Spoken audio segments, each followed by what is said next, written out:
sabihin, masayang-masaya tayo. Blessed na blessed dahil sa blessing. Sino sa inyo masaya sa nakatawan? Blessing ng Panginoon na nagkalusugan. O si Nanay Pacquiao, 80 na ba? 70. Isang buwan na lang, 80 na. Hallelujah. Di ba napakasaya ng buhay? Nanay Pacquiao, no? 80 na, nakakarating pa rito si Nanay Pacquiao. Pakain-kain pa ng gotro lagi. Basta ka naman nakakita ng 80 na eh. Na, Kevin, napakasarap ng buhay, no? Sino sa inyo? May malusog na katawan. O, diba? Dapat maging masaya tayo. Sa blessing ng Panginoon, kung kinikilala mo yung kalusugan mo, galing sa Diyos. Sino sa inyo naniniwala ang kalusugan natin, galing sa Diyos? O, dapat tayo magsaya. Bakit? Dahil sa kalusugan na yan, napapakain natin ang pamilya natin. Meron tayong nauwing blessing. Ibig sabihin ng bless na bless, masayang masaya. Kaya naman ako bless na bless dahil sa'yo tinubos ang kasalanan, utang ko'y binayaran. Kaya naman ako nag-enjoy sa blessings mo. Ika'y pasasalamatan, ika'y papupurihan magpakailanman.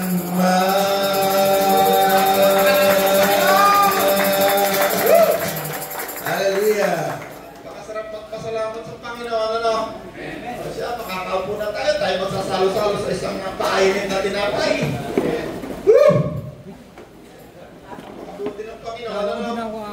Dahil kahit paano tayo ay nakakapagpuri sa Panginoon. Nasa Caris po, 20. Dati wala tayong alam kung kumuha ng mga sabot-saring mga walang halaga. Eh ngayon, pagharap natin sa Panginoon, sa dulo ng ating buhay, tatanungin tayo ng Panginoon, ano ba ginawa mo sa lupa? Hindi na natin pwedeng sabihin na, sa lupa kami po talaga itong aso na ito, pangabala Yung mga aso na yan, baka meron may gusto, pinapamigay ko na lahat yan. Napakarami niya, din, no? Nagre-reklamo na yung mga tenants. Yung may gusto, ulihin niyo, iuwi niyo. Huwag niyo lang kakarnihin, masama yan. Napakabuti ng Panginoon. Oh, may nakagat pa? Ay, nalaglag ako sa salamin. Pero masalamin mo. Pero salamin mo, Rat. Sige, sasayin ko sa inyo. Hallelujah. Maraming absent si Nanay Pacquiao, marami kang assignment. Pinagaling ng Panginoon. Yes. Hallelujah. Hallelujah. Oh, may 80 years old, ngayon na nandito na naman, alas 4, gigising ng umaga. Bakit pupunta rito si Nanay Pacquiao? May masarap na tinapay. Meron tayong pinagsasaluhan. Hallelujah. Palakpas natin ang Panginoon. Ayan. Okay. Balik-aral muna konti. Mga pinag-aralan natin dito. Itong mga nakaraang linggo na pag-aralan natin ng isang taong tumanggap kay Kristo, mayroon ng Espiritu Santo. Sino naniniwala may Espiritu Santo? Yes. Kailan dumating? Nung ikaw ay makarinig ng mabuting balita, ikaw ay sumampalataya, ikaw ay naligtas, ikaw ay tinatakan ng Espiritong Mabuti Santo. Yes. Yun ang patotoo na ang Diyos ay binigyan tayo ng kaligtasan. Katunayan na ang lahat ng pangako ng Diyos, kasama na yung buhay na walang hanggang pagka tayo namatay, ay ating matatanggap. Kailan dumating? Mula nung tayo sumampalataya. Basahin ko lang, balik-aral, Galatia 3:1. Galatia 3. Umpisa sa 2. Pwede Jose, pakibasa, balik-aral konti. Galatia 3, umpisa natin sa 2. Galatia 3:5 na lang, para mabilis 3:5. Ayan, sabi rito, dahil ba sa pagsunod ninyo sa kautusan ay pinagkakaloob ng Diyos ang Espiritu sa inyo at gumagawa kayo ng mga himala o dahil sa pananampalataya na inyong narinig tungkol kay Kristo. Dahil sa pananampalataya, ang dahil kay Kristo, di ba? Yeah. Mas makasimple lang naman ang tanong yun eh. Oh. Gawa 10:44. Yeah.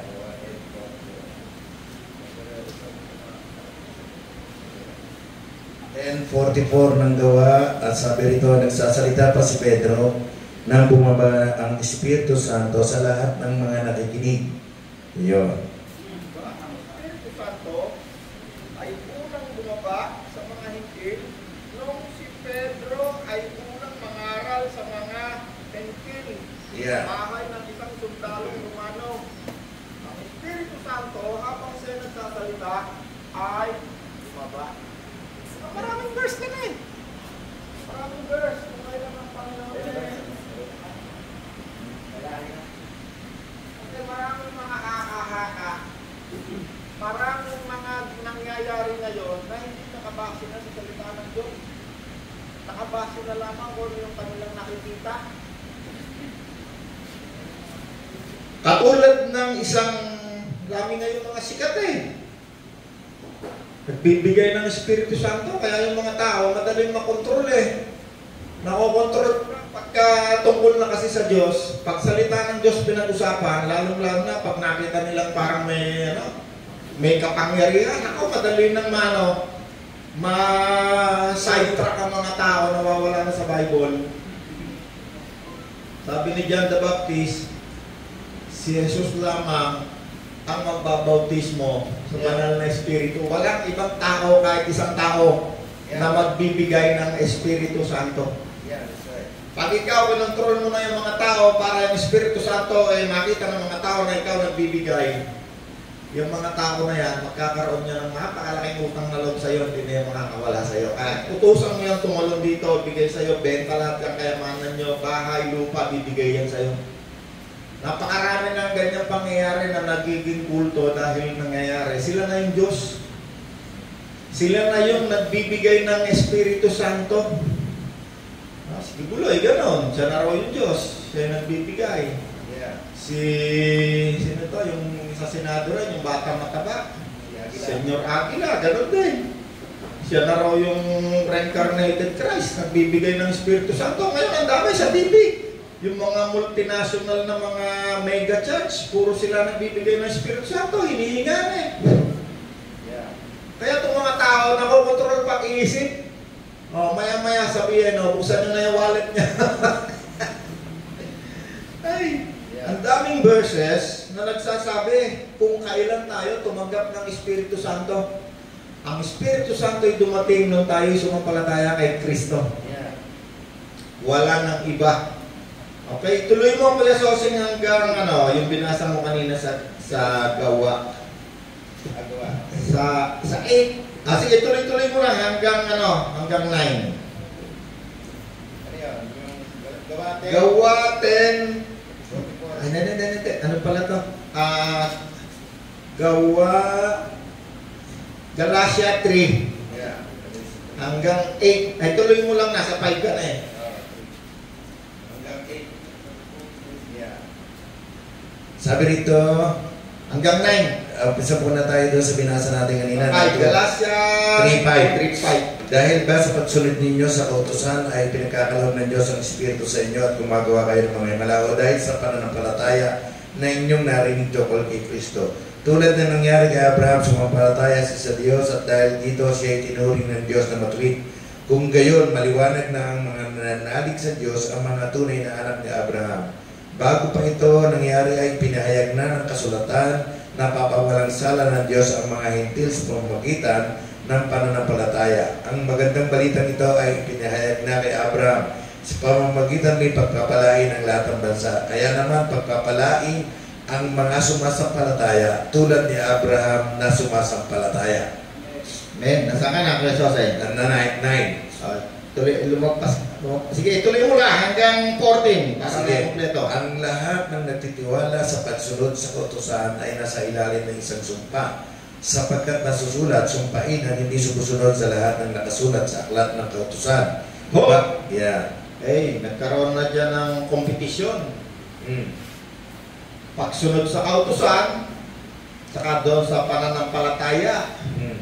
Okay, tuloy mo pa. Malinaw na walang taong pinapawalang sala sa paningin ng Diyos sa pamamagitan ng kautusan, sapagkat sinasabi ng kasulatan, ang itinuring ng Diyos na matuwid sa pamamagitan ng pananampalataya ay mabubuhay. Ang kautusan ay hindi nakabatay sa pananampalataya, sapagkat sinasabi ng kasulatan, ang tumutupad sa lahat ng itinakda ng kautusan ay mabubuhay sa pamamagitan ng mga ito. Yeah. Magkakaroon na naman dyan ng kompetisyon. Kaligtasan sa pamamagitan ng pagsunod sa kautusan at kaligtasan na wala kang ginawang sinunod pamamagitan ng grace. Sige, tuloy mo pa kayo, Soseng. Yan, tinubos na rin ni Kristo mula sa sumpa ng kautusan nang siya isumpa para sa atin, sapagkat nasusulat, isinusumpa ang bawat pinipitay sa punong kahoy. Ginawa ito ni Kristo upang ang mga pagpapalang ipinangako ng Diyos kay Abraham ay makamtan din ng mga hintil sa pamamagitan ni Kristo Jesus. Ang pinakamasinding pangako ng Diyos kay Abraham na pinangako at matatanggap ng mga hintil sa pamamagitan ni Kristo ay ulit-ulit at sa importing.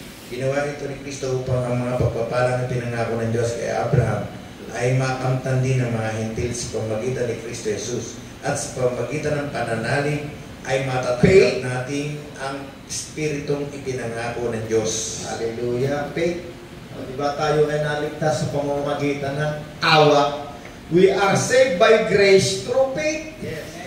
Diba tayo ay naligtas sa pamamagitan ng awa, kagandang loob, at ito'y dahil sa pananampalataya. Yeah. Okay?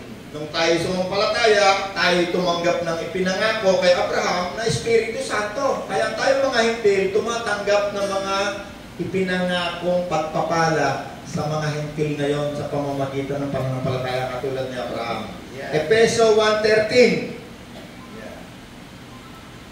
Sa pamamagitan ni Kristo, kayo rin na nakarinig ng salita ng katotohanan ng magandang balita na nagdudulot ng kaligtasan. Sa pamamagitan ni Kristo, kayo na nakarinig ng mabuting balita at nagdulot sa atin ng kaligtasan At sumampalataya sa Kanya. at sumampalataya kay Jesus Ay pinagkalooban ng pinangakong ay Espiritu Santo. pinagkalooban tayo ng ipinangakong Espiritu Santo.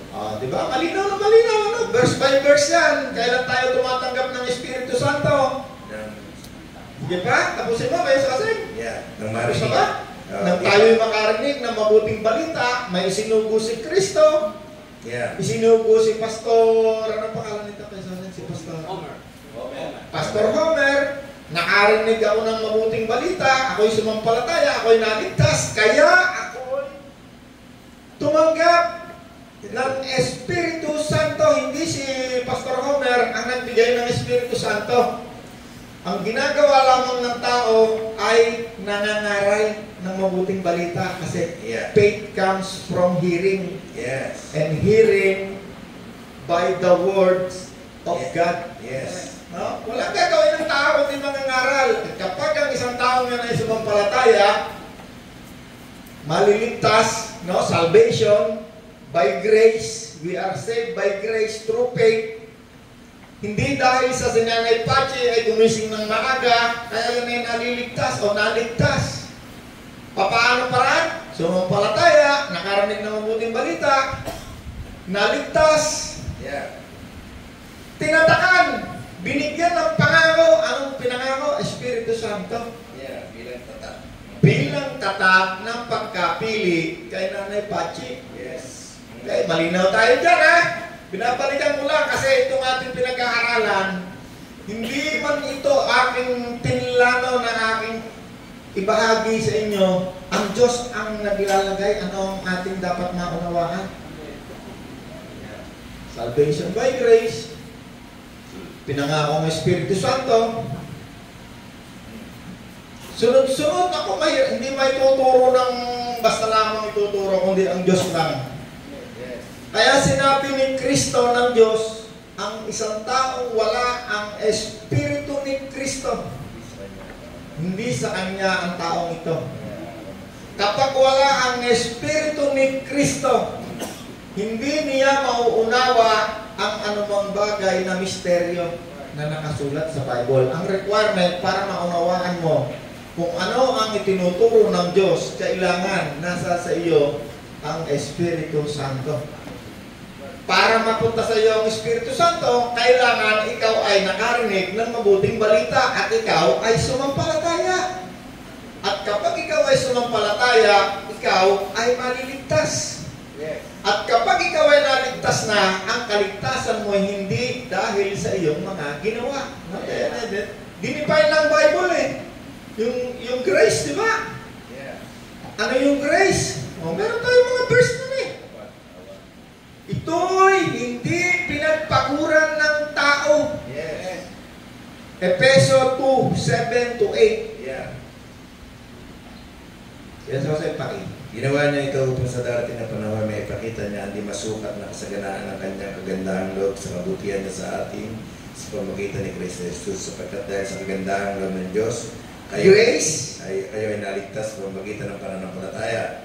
At ito'y kaloob ng Diyos at hindi mula sa inyong sarili, hindi ito bunga ng inyong mga gawa, kaya't walang may pagmamalaki ng sinuman. Hallelujah. Pinipay yung grace eh. Kapag ito grace na to dumating sa iyo, ito hindi dahil ikaw ay may ginawa. Ang salvation, hindi dahil meron kang ginawa. Ito'y dahil lamang ikaw ay sumampalataya. Kaya ka naman sumampalataya, ay dahil din sa Diyos. Kasi sinubo si Pastor Homer, si Kuya Soseng, si Pastor, at marami pang iba na nagbabahagi. Hindi lang naman si Pastor nagbabahagi. Meron hindi mo kailangan maging pastor para magbahagi ka ng salita ng Diyos. Ako, napakadami akong napahingginan ng salita ng Diyos. Hindi bababahagi 3,000 tao. Babahagi ako ng salita ng Diyos. Brother lang ako. Maraming sumampalataya. Pero hindi ko tiyak kung yung 3,000 na yun, ito toong sumampalataya. Oo, pero hindi ko problema yun. Kasi ang Panginoon, ang Diyos, para maligtas ang tao, nagsusugo lang yan ng mangangaral. Walang mangangaral kung hindi isusugo ng Diyos. Ang lahat ng tunay na nangangaral na walang inuunang interest sa sarili. Halimbawa, katulad ko, nangangaral ako. Ako yung nangangaral sa mga tao. Hindi ko sinasabi, punta kayo sa simbahan namin, ha? Para dumami kami. Pag dumami, nasa isip ko, di marami akong kolekta. Ang pagmamahal, yan ang hindi makasarili. Yan ang tunay na pagmamahal. Hindi makasarili. Yan ang definition ng pagmamahal. Isang araw, pag-uusapan natin yan. Lalim-lalim yan, hindi maarap ng pag-iisip yan. Ang pag-ibig ng Diyos, hindi kayang arupin ng pag-iisip lamang ng tao. Kailangan ng Espiritu Santo na gabay. Kung hindi, maliligaw. Amen? Okay, nagkaroon ng awa dahil sa pananampalataya, nagkaroon ng banal na Espiritu, naligtas. Hindi na mawawala ang kaligtasan. Yan yung pinag-aralan natin noong nakaraang linggo, no? Ang kaligtasan ba'y maaari pang mawala? Yung tunay na naligtas, hindi na kailanman mawawala ang kaligtasan kung ikaw ay sumampalataya at nagsisi. Yung sinasabi natin na bakit nawala, no? Wala na, sa katotohanan, wala namang magpagsasabi na nawala ang kaligtasan ng isa kahit namatay na. Bakit? Alam mo ba kung saan siya nagpunta? Wala namang makakapagsabi. Diyos lang nakakaalam. Ang kaligtasan, hindi na maaari pang mawala. Yung sinasabi ninyong nawala ang kaligtasan, hindi pa yun naliligtas. Bakit? Kasi ang anak ng Diyos hindi nagpapatuloy sa paggawa ng kasamaan o kasalanan. Yun ang patunay na ikaw ay tinatakan, pinili, anak ng Diyos. Anak ng Diyos si Reggie. Si paring Jojit. Bakit? Yan ay pinili ng Diyos. No? May mga verse tayo na no, kahit makasalanan pa tayo, namatay na sa atin ang anak ng Diyos. Dahil kahit nung makasalanan pa. Ano bang verse natin doon? No? Kahit nung tayo'y makasalanan pa, ang Diyos ay namatay. Romans Roma 5, 5:8. 8. Pakibasa kaya sa Jose. Romans 5:8. Ito, sabi rito, ngunit pinatunayan ng Diyos ang kanyang pag-ibig sa atin nang mamatay si Kristo para sa atin noong tayo'y makasalanan. Makasalanan pa. Efeso 1:3. Yeah. Yan sa yung paki. Hanggang 5. 1, 3, and 5. Sabi rito, purihin ang Diyos at Ama ng ating Panginoong Jesucristo, pinagalooban niya tayo ng lahat ng pagpapalang espiritual na nagmumula sa langit dahil sa ating pakikipag-isa kay Kristo. Bago palikhain ang sanlibutan ay pinili. Bago palikhain ang daigdig sa libutan at lahat ng naririto. Ay pinili na niya tayo upang maging Kanya sa pamamagitan ng pakikipag-isa kay Kristo. At upang tayo maging banal at walang kapintasan sa harap niya. Upang tayo maging mabuti sa harap niya. Pinili niya tayo upang maging anak niya sa pamamagitan ni Jesucristo ayon sa kanyang layunin at kalooban. Ayon sa kanyang layunin at kalooban. Ano ang layunin ng Diyos? Pinili niya tayo upang tayo'y gumawa ng mabuti. O, di ba yan ang mensahe sa atin ng Diyos noong nakaraang araw sa Revelation? Bakit meron pahayag kay John Revelator ang dami? Bakit ngayon ba'y walang pahayag? Meron! Nagpahayag ang Diyos. Nakita mo sa Bible eh. Ituro mo sa iyong mga kapatid na mananampalataya. Anong verse yan? May verse tayo nun eh. 14:3. Ako yung Jose, pakis. Yung Jose, para computer yan eh. Nasa isip ko pala, alam na yan. Turuan mo ang ating mga kapatid sa pananampalataya na ilaan ang kanilang sarili sa paggawa ng mabuti upang makatulong sa mga nangangailangan at maging kapaki-pakinabang. Hallelujah. Tinan mo, ang Panginoon, sa araw, nagpahayag sa atin eh. Nakikita natin sa Bible. Ang Panginoon, pag yan ay nakipag-usap sa iyo, nagpahayag yan, hindi pwede hindi mo makikita sa Bible. Pag hindi mo nakita sa Bible yung pinahayag sa iyo, eh hold ka muna. Checkin mo muna yan, verify mo muna mabuti. Baka hindi yan galing sa Espiritu. Kasi sabi ng Panginoon, check every spirit. Checkin mo, baka receive! Pag nakita mo sa Bible, yung mga nangingisay, bumubulad bigat, nagpapagulong-gulong, mga pusis eh.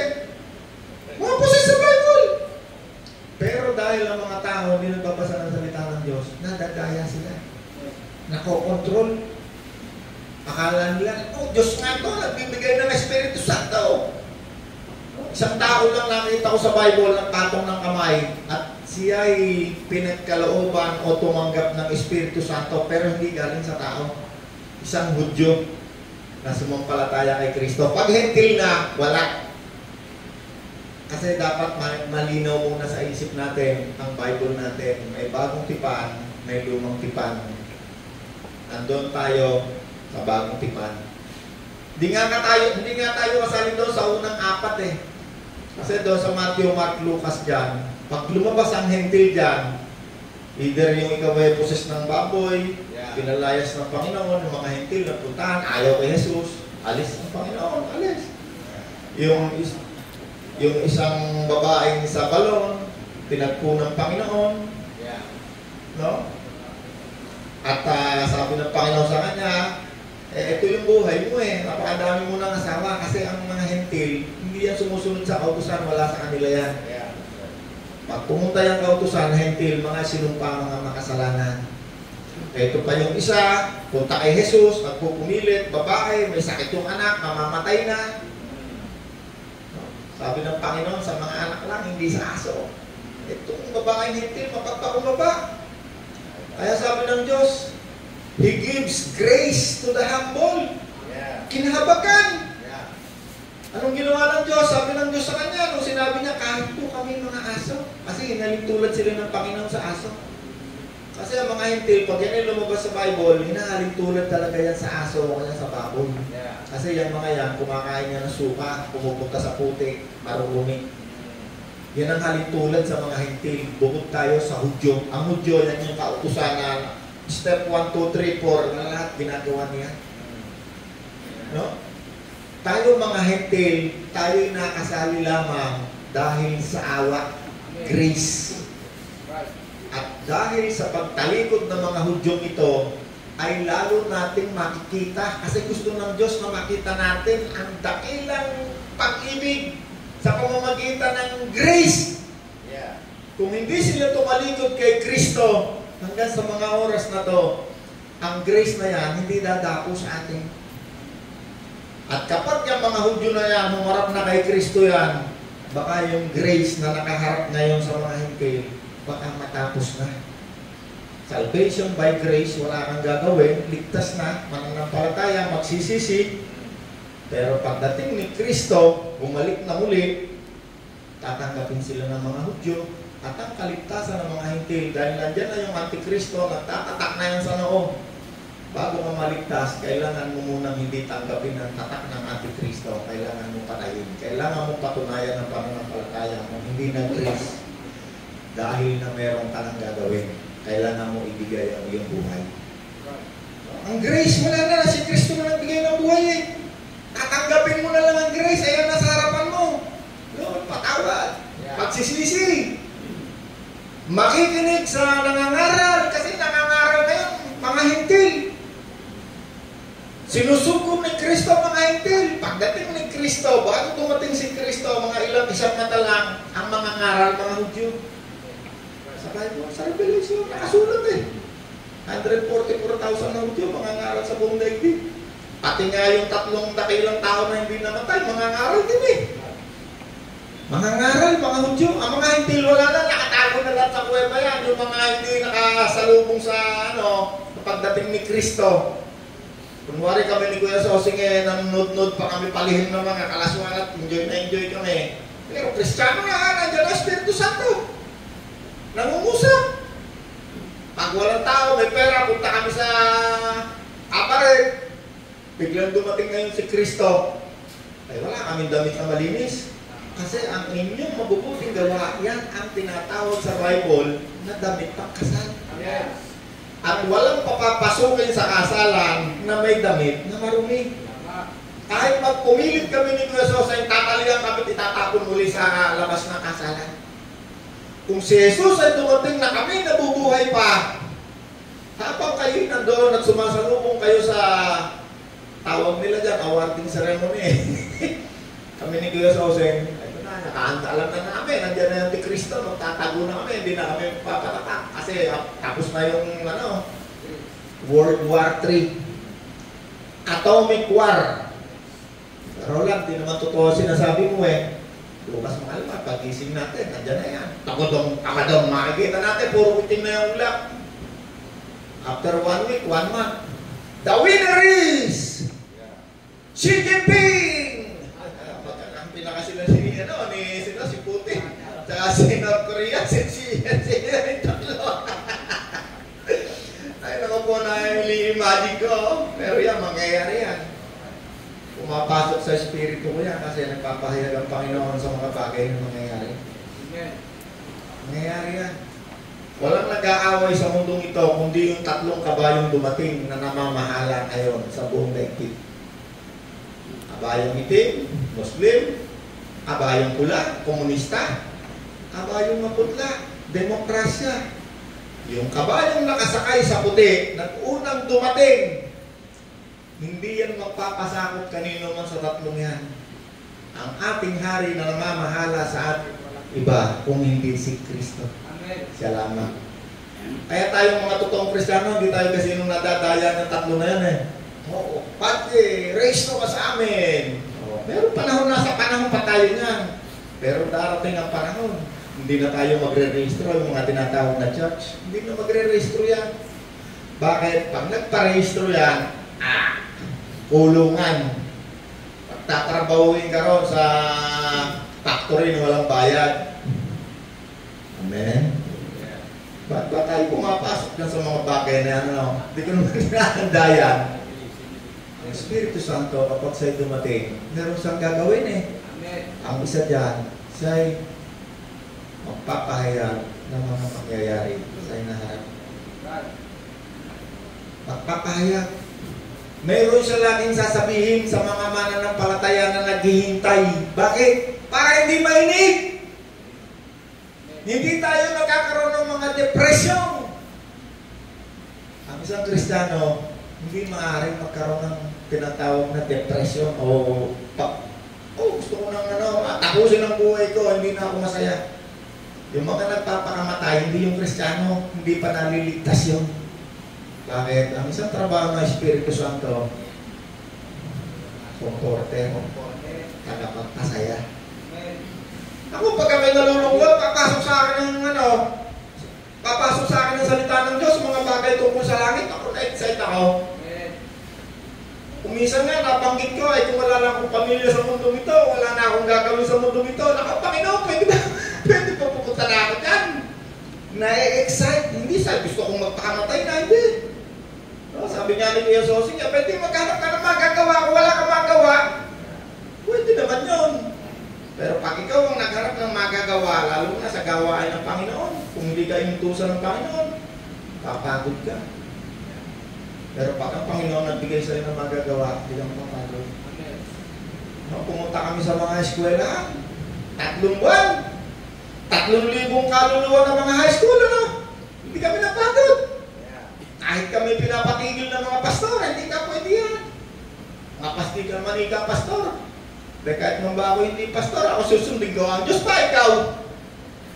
O, pinumprontaan mo O, sabi ko, yan ang napanaginipan ko Ako'y pinapunta ng Panginoon sa isang lugar at ako'y nangaral. O, di wala siyang masabi. Abay, kung yan ang pinagawa ng Diyos sa iyo, sino ba ako para pigilan kita? Pinapahiya siya. At ang resulta napakaraming kaluluwa ang nakarinig ng mabuting balita. Yung 3,000 ngayon, sabihin natin may 10. Abay, naku, pagpunta namin ng langit makikita kami. Pero kami yung 10 na doon sa 3,000 na tumanggap. Merong isa pala o 2 o 10. Abay, naging kapakipakinabang ang buhay ko sa mundong ito. Yun ang dahilan bakit tayo narito Mula pa ng likha ng daigdig, tayo pinili na. Sasabihin na naman dyan ng mga aral sa maraming nanonood sa atin. Akala ko hindi nanonood Pag meron debate, tinetext ako yan hikayan predestination, hindi hikayan sa demonyo hikayan. Totoo yan. Sa demonyo, yung naniniwala na ang tao, ang Diyos, ang siyang naglagay sa iyo sa impyerno. Turo yan ng satanista.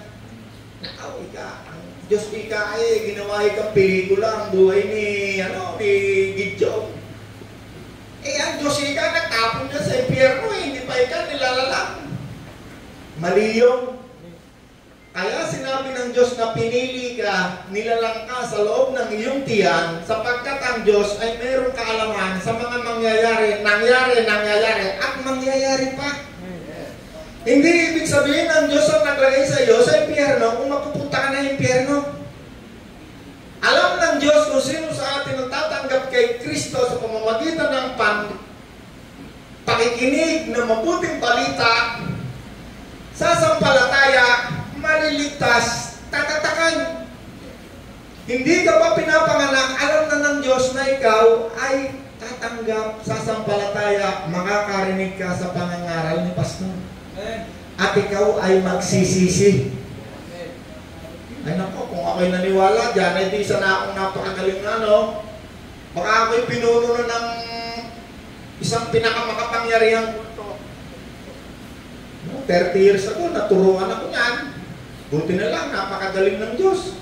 Habang ako'y tinuturuan niya, predestination. After mong magalit sa Diyos, siyempre magagalit ka. Mahirap ka, may sakit ka. Ang Diyos ang naglagay sa iyo ng kahirapan, nasakit. Ang Diyos ay parang siyang direktor ng buhay, kaya maraming mahirap, maraming dilubyo, may bagyo, merong... Ang Diyos ang gumawa niya, kasi ang Diyos ang nag-predestin. Yun ang mga turo ni Satanas, para ang tao magalit sa Diyos. At kapag ikaw ay galit na sa Diyos, edi siyempre tuturuan ka na ngayon ng mga Latin na hindi naman maintindihan ng taktong simpaktak. Mga tao ngayon, mga Hebrew, mga Greek na hindi naman nila naintindihan, hindi nga mabasa Kaya si Satanas nakakapandaya kasi nakakapagtago yan sa shady, mausok, hindi maliwanag na mga salita. Bibigyan ka niya ng mga orasyon, mga Latin ang mga Pilipino, pag kaya na yung salita na medyo nagsasalita yung mayayaman, tsaka mga aral, bilib na bilib yan. O, panahon natin ngayon, English ako, pag nag-i-English, talaga naman, tingin natin, napakatalino, napakayaman, makinis, maganda. Ang Diyos, merong pagkaalam. Sadyang ka pala. Hindi pa nga sadyang eh, mukha parang nalikhain ng daigdig eh. Mula pa ng likhain ng Diyos ang sanlibutan, alam na niya ang kanyang gagawin. Hindi siya computer, kung mayroong computer na isang supercomputer, baka bilyon na computer ang Diyos. Foreknowledge ang tawag doon. Pagkaalam sa mga hindi pa nangyayari. Si Nanay Pachi, meron na foreknowledge. Alam na eh. Predestination, yan ay mga doktrina ng mga sa eskwela ka nag-aral, magkakaiba pa rin yan. Mga aral na yan. Kaya hindi ako nakamit ng mga salitang galing sa mga eskwelahan at aral eh. Bible, pure. Kasi pag gumamit ka ng mga pinorma na ng mga salita, dyan na nagkakalabo-labo. Kasi ang mga salita, hindi nagkakaintindihan ng mga lengguwahe kung saan-saan. Kita nyo yung Tower of Babel. Tower of Babel. Gumagawa ang mga tao. Gusto nila makarating sa langit eh. Gawa ka natin ng tower. Nabasa nyo na yun, Genesis. Ang mga masasamang tao, ayaw na sa Diyos. Gusto nung akiyatin ng Diyos eh. Gawa tayo tower. Akiyatin na natin ng Diyos na nasa bayan. Simple lang ang ginawa ng Diyos sa kanila eh. Ano sabi ng Diyos? Bigyan natin ng maraming language para hindi na makagawa yan ng ano. Kasi rebelde na sila lahat sa Diyos eh. Ang language sa Diyos nang galing. Kaya kung si Nanay Pachi yan ay Pilipino, alam ng Diyos salita niya Pilipino. Kung si Kuya Sosing ay Bisaya, alam ng Diyos salita niya Bisaya. Hindi niya tuturuan ng Latin yan. Hindi niya yan tuturuan ng Hebreo. Hindi niya yan tuturuan ng Griego. Hindi niya lalo tuturuan ng Hapon. Hapones. Lalong hindi. Naku po, ang Diyos ay galing-galing, napakatalino. Hindi siya magko-confuse ng tao. Ang nagko-confuse sa tao, yung kanilang kagustuhan na maging matalino. Papapasok niya sa eskwela ni Gososeng, yung isa sa eskwela ni Bishop, yung isa sa eskwela ni Pastor. Paglabas na eskwela niya, confusion niya kasi tuturuan niya ng mga galing sa mga Hebrew, sa mga Greek na hindi naman nila mabasa. Amen? Tayo, Tagalog lang. Tawag ko lang dyan, balatik eh. Sling lang. Sling lang, pero nakakapatay ng mga higante yan. Yan lang ang gamit ko eh, balatik lang. Ano ko, kadami na umarap sa akin higante. Putol ang mga ulo. Pag tinamaan ang balatik, wala na, liyo na, hindi na malaman kung anong gagawin na, hindi na alam kung saan huhugot na espada eh. O di yung espada naman nila gagamitin ko. O di ba ikaw ay Hebrew, ano pasahin mo nga ito? Hindi ko alam yan eh, translate mo sa English yan. Ay naku po. Ang Espiritu Santo, pag nagturo yan, walang hihigit sa katalinuhan niya. Si Esteban eh, palapahan natin ang Diyos ng kapal. Kita nyo sa Bible, marami diyang tao, puspos ng Espiritu Santo. Anong ginagawa? Nangangaral. Si Esteban eh, nangaral eh. Siya ay napuspos ng Espiritu Santo at si Esteban ay nangaral mula kay Abraham sa Genesis pababa. Hindi lang siya nakarating sa Revelation kasi wala pa Revelation, hindi pa na isusulat. At nung siya ay mangaral, yung mga aral ang tumira sa kanya, yung mga pinuno ng mga religion. Sinintesahan siya sa pamamagitan ng kanilang law. Lahat ng bansa meron niyang law, ang tawag saligang batas sa atin. Philippine Constitution, Japanese Constitution, may mga saligang batas yan. Ang Hudyo meron din, yan yung tinatawag na Law of Moses. At dyan sa Law of Moses na yan, nandyan yung pag ikaw nagkasala ka ng pangangalo niya, bato. Pag ikaw nag-blasphemy, papatayin ka. No, Hanggang sa ngayon, maraming gumagamit ng law na yan. Sa Saudi Arabia, dami binibitay eh. Yeah. Ang gamit, yung Torah. Sa ibang salita, Talmud. Sa Tagalog, Biblia. Yeah. Sa English, Bible. No, iba-ibang salita na yan eh. Oh. Amen! Meron pa tayo natututuan. Kita mo ano, hindi pa ginagawa ang daigdig. Pinili na pala tayo. Bakit tayo pinili? Abay, doon sa binasa ni Kuya Jose, meron dahilan bakit tayo pinili. Upang tayo'y gumawa ng mabuti. Tanong mo yung mensahe ng Panginoon, align doon sa salita ng Diyos.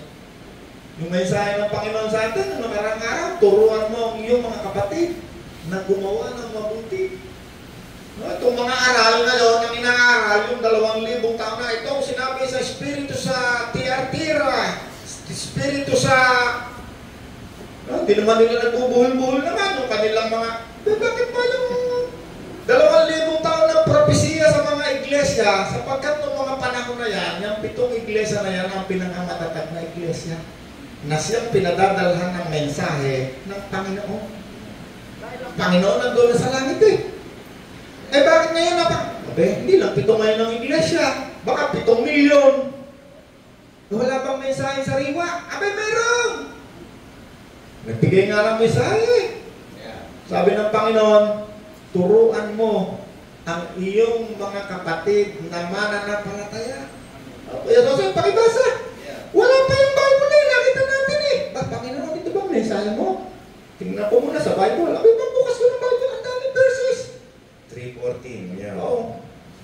Turuan mo ang ating mga kapatid sa pananampalataya na ilaan ang kanilang sarili sa paggawa ng mabuti upang makatulong sila sa mga nangangailangan at maging Pakinabang. Hallelujah. O tinan mo, ang dami ng verse natin binasa, walang conflict. Align, magkaka-align sila. Yeah. Ano? Bakit tayo pinili nung una pa nga? Upang maging mabuti sa ating kapwang mananampalataya at hindi man mananampalataya, tayo'y maging mabuti.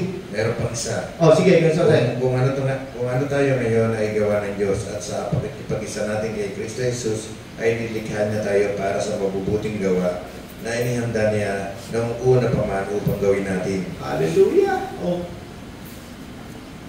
Besat naman pang manangaralin mo, ito pa rin babaksak eh.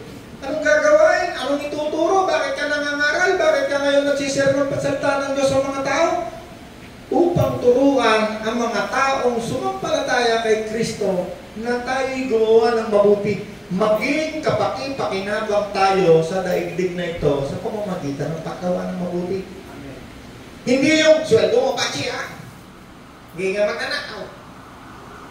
Pagdating ko sa langit at gano'n lang aking tirada.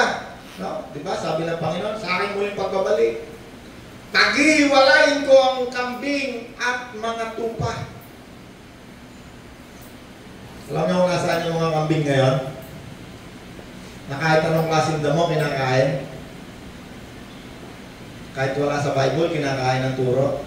Ang kambing, yan ay kumakain. Kahit anong harap mo sa kanya, kinakain. Ang tupa, hindi. Tupa, namimili lang yun ang pagkain. Ang kambing, pag inalpasan mo yun sa damo, lalo siya, ubo siya. Kahit anong damo, kinakain niya. Sabi ng Panginoon sa akin muling pagbabalik, iiwalay ang mga kambing. Yes. Sino yung kambing? Nung itinapon niya, sabi ng Panginoon doon sa mga tupa, halika kayo, pumasok kayo sa kahariang inihanda ng aking Ama. Tingnan nyo ha, ang basihan ng Panginoon ha. Sapagkat nung ako'y nariyan, ako'y nagutom, ako'y inyong pinainom. Yeah. Nung ako'y nakulong, ako'y inyong dinalaw. Ano pa sabi ron? Nung ako'y nawala ng damit, siguro nabahayan. Maring nasunugan, no? Ay, Pachi, ako'y inyong dinamitan. Marami pa eh. Ano ba yung mga sinabi na yun ng Panginoon? Di ba yan nila ating paggawa ng mabuti sa kapwa? Yan ang tinuturo sa atin ng Diyos. Tayo gumawa ng mabuti. Alam niyo yung binibigay natin na yan sa offering box, kaya tayo every after natin mag-aral ng salita ng Diyos, bibigay tayo ng salapi. God loves the cheerful giver. Yung naniniwala mahal ng Diyos, masaya nagbibigay. Mahal tayo ng Diyos. Sabi ng Diyos, pumasok kayo sa kahariang inihanda mula pa ng likhain ng daigdig. Sapagkat ako inyong pinangain, dinamitan, tinalaw, etc. etc. Sumagot sila yung mga pinapapasok. Panginoon, kailan po namin kayo nakitang hubad? Kailan po namin kayo dinamitan? Sabi ng Panginoon, nung bigyan nyo ng isamang maliliit na ito, nung kayo'y nabubuhay pa. Sabi ng Panginoon, sa akin yung ginagawa yan. O di pasok na ngayon sa karya ng Diyos, yung mga tupa. Eto mga kambing, sabi ng Diyos, tapon sa apoy. Abay, nagsalita rin kasi ng Diyos yung God of Justice eh. Hindi ka niya hatulan ng isang bagay na hindi mo alam ano yung ginawa. Sabi niya, ba, Panginoon, di ba kami nangaral? Nagpalayas kami ng demonyo. Sabi ng Panginoon, lumayo ka sa harapan ko. Ikaw na mapaggawa ng kasamaan sa mga tupa. Anong ginawa niyang kasamaan? Bay palagay ko, kinuha yung 10% na sweldo na Nanay Pachi, binulso eh. Binili na aeroplano, binili sa alabang ng pera, binili ng ano nung para sa kanya sarili. 100%, di ako nagbibiro, kasamaan niya. Kasamaan. Sabi ng Panginoon, nako, yung pagsamantalahan mo yung isang maliit na tupa. Actually, si Pablo, yan ang assignment niya. Kaya yan ay nag-travel kung saan mga iglesia. Yan ang assignment niya eh. Para yung mga tupa na yan, bigyan niya ng babala at warningan yung mga gumagawa ng paninila sa mga tupa. No? Kasi sabi ng Panginoon, sabi ng mga apostol, sa aming pag-alis, magsisipasok ang mga asong gubat. Kung napakaraming asong gubat nakapasok sa damakmak. At yung asong gubat na yan, ang sisilain niyan, ang mga bulsa ng mga tupa. Pagbasahin nyo lahat ng inaral ni Pablo. Ang tumbok na yung mga maninila tupa at yung mga tupa na naib. Ibig sabihin sila yung nadadaya. Hanggang sa mga oras na to, sa damakmak ang nakapasok ng mga asong gubat. Pero wala na ako, titirahin mo na naman yan. Ayaw mo na naman kami magbigay. Eh, ba't ako nagbigay sa damakmak? Lalo ako nagbigay, lalo ako pinagpala, lalo akong napakasaya. Kaya tinuturuan ko ang mga tupa. Magkaroon tayo ng warning para hindi tayo maisahan. May natutunan tayo. Amen! Meron nagpost sa nakakita ko sa tithing. Sikat na preacher. Yan ika po, yan ika nasa Bible. Puro amen, puro amen, puro amen. Kung makita ko naman nag-amen, puro mga pastor, mga anak ng pastor, siyempre sila namamuleta. Kailangan naman din sila mag-amen. Tanawin mo yung mga tupang mo na nagbubulong-bulong kung ano kung amen yan. Tinatakot na lang yan na pupunta yung perno, hindi kayo pagpapalain, sasara ng langit, magkakaroon kayo ng tanga, ng bulutong, ngangamgamin kayo ng magnanakaw. Tinatakot. Kapag ang pangangaral, may halong pananakot, hindi galing sa Diyos. Ang Diyos kapag dumating, peace be with you. At tinan mo, pag nangaral ako ng tungkol sa kaperahan, ang puso ng mga tao payapa. Pero yung generosity kasama, lalong nagbibigay sa gawain ng Diyos. Lalo silang pinagpapala. Lalo silang nagiging masaya. Pero yung mga lagi na lang pera sinisilip, yung type mo tapos na pandemic, baka meron pa dyan natatagong kayamanan, ibenta mo na yan. Meron ako alam, paano mo yung bebenta? Nagamit na naman yung verse nung dumating ang Espiritu Santo. Ang mga tao'y hindi tinuturing na kanya yung kanyang ari-arian, ito'y binebenta. Pero basahin mo mabuti, wala nalutos na tao. Hindi katulad ngayon, si Nanay Pachi, pag nagturo, benta na yung ari-arian nyo Basahin yung Bible, may nagbebenta. Ako, pipilipitin na salita ng Diyos sa'yo para mabulada ka. Naawa lang ako sa mga tao. Naawa ako sa mga tao. Hindi Diyos ang nagtuturo, kundi tao. Dalawa na yung simbahan narin nito, kailan lang eh. Benta na yung mga ari-arian nyo. Tapos yun, alam na kung sino.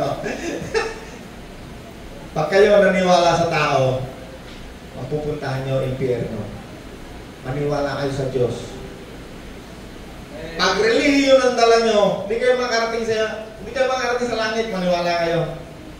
Ang magdadala lang sa ating sa langit, walang iba ang Espiritu ng Diyos. Yung banal na Espiritu nandiyan sa iyo. Ano ibig sabihin ng banal? Mabuti! Ano ibig sabihin ng kabutihan? Tumutulong sa kapwa. Pag may nangangailangan, tutulong. Pero ang pagtulong, magagawa ng Diyos na pasaganain ka higit pa sa iyong pangangailangan. Upang ikaw ay merong maitulong sa mga nangangailangan. Kailangan Bible lagi yung gabay kasi ang salita ng Diyos ay gabay, patnubay. Pag hindi mo ginawang gabay, patnubay ang salita ng Diyos, ginaya-gaya mo lang yung nakikita mo, maliligaw ka.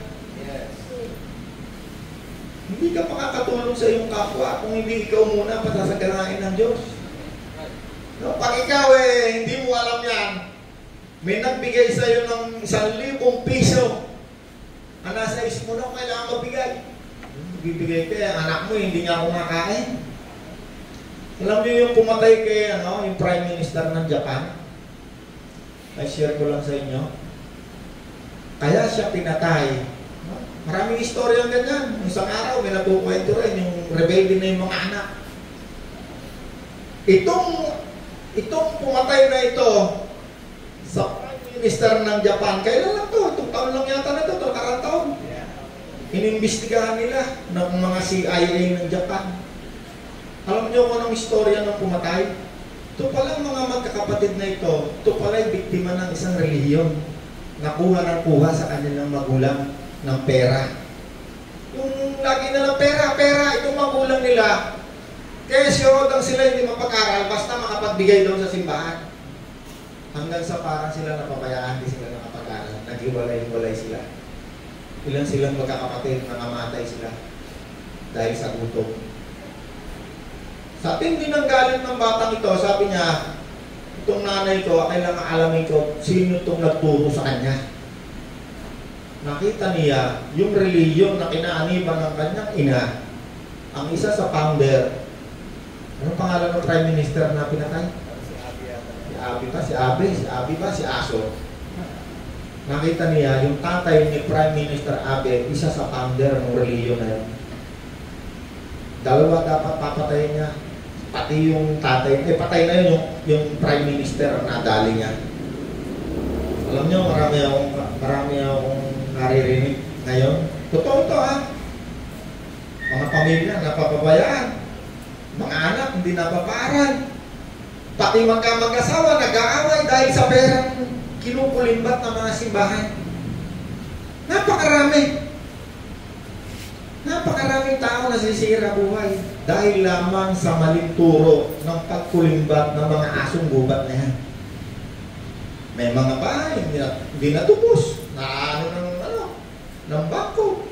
Merong mag-aaral, hindi na nakapag-aral. Bakit? Inuna yung turo ng simbahan na turo ng tao. Tapos sweldo mo ha? O kailangan may baw. O yung natatago mo, pagdating ng Pasko, may 3 hari nagsigalaw. Kung lahat na yung ginagamit sa Bible lahat ng panggugulo, panggugoyo. Naawa ko sa mga tupa. Ewan ko bakit ako'y parang, kaya ako minsan di ako makapagpigil nagkaano ko sa Facebook. Baka kahit pa paano, yung mga tulog yung magising Abay, kung totoong yung ikapuna yan, bubukas ng langit, bakit sa damapak na nakikita ko, religion ngayon yung kahihira? Puro sakit, puro dilubyo, walang makaahon. Kung totoong tatakutin kapag papalain, pakikita ka magnanakaw. Sa takot naman na maging magnanakaw, hindi makarating ng langit, uy, 10% ng sweldo ko, sabi ni anak, nanay, wala na tayong ulam. Labanos na naman tsaka tinapa. Mantala yung pastor may busog na busog, kaya laki-laki na ng tiyan na hindi ka man lang magising. Maawa ka naman sa amin. Katotohanan niya.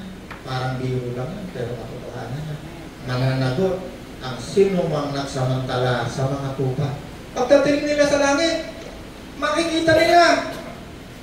Kasabihin nila, Panginoon, kami nangaral. Isip ba nangangaral? Wala naman nangangaral na lasing ko. Hindi naman nangangaral yung mga magnanakaw. Yung magnanakaw na pastor, nangangaral. Kami po'y nangaral. Ano pang ginawa mo, Abe? Nagpalayas po kami ng demonyo. Sabi ng Panginoon, lumayo ka sa harapan ko, hindi ka kilala. Ikaw na gumawa ng kasamaan sa isa sa maliliit na tukang ito. Yun yun eh, 100% ako, yun yun. Yun yung mga tupang, yan yung mga asong gubat na naninila sa mga tupa. Kaya ngayon puntahan mo yung mga kaya laking mga tinatawag nilang mega church sa buong daigdig. After mga 20 years, makita mo, ma-expose yung kasamaan nila. Napakarami na.